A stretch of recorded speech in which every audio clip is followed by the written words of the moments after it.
Bütövlükdə İslamın hakim olduğu cəmiyyətin rəhbəri öz ətrafına qarşı tələbkardır. Qulaq asın mənə. Öz ətrafına qarşı tələbkardır, cəmaata qarşı güzəşt edir. Hədislərdə var, İmam Zaman əleyhissalam öz adamlarına qarşı, bir də düşmənə qarşı sərt olacaq, cəmaata qarşı çox mehriban olacaq. Həzrət Əli də belə idi. Ətrafına qarşı tələbkar idi, təyin elədiyi adamlara qarşı tələbkar idi, xalqa qarşı güzəştli idi. Amma ondan əvvəlki xəlifələr və sonraki xəlifələr elə deyildi. Əksi idi.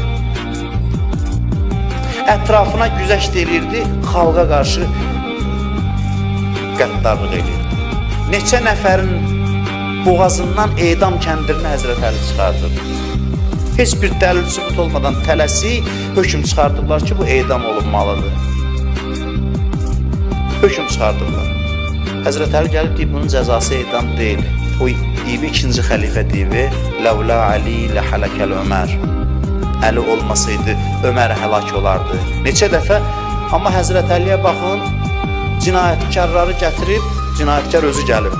Etiraf edir ki, mən filan günah eləmişəm. Həzrət Əli deyib, danışma, demə, yəqin ki, səhv eləmişsən, get tövbə elə. Cəmaatı bu qədər azad buraxır, rahat buraxır.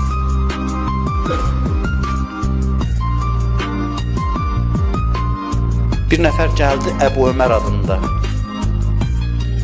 Dedi xanım Fatimə Zəhraya ki, xanım, niyə ağlayırsınız? Həzrət buyurdu ki, görmürsən Əlinin haqqını alıblar.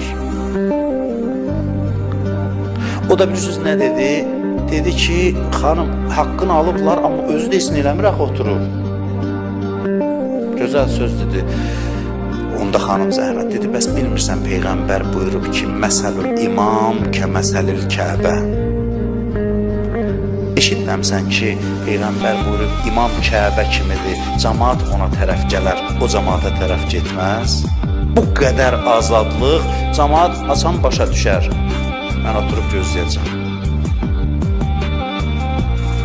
Belə azadlıq verəndə elə belə də məzlumiyyət olar. Qoy olsun.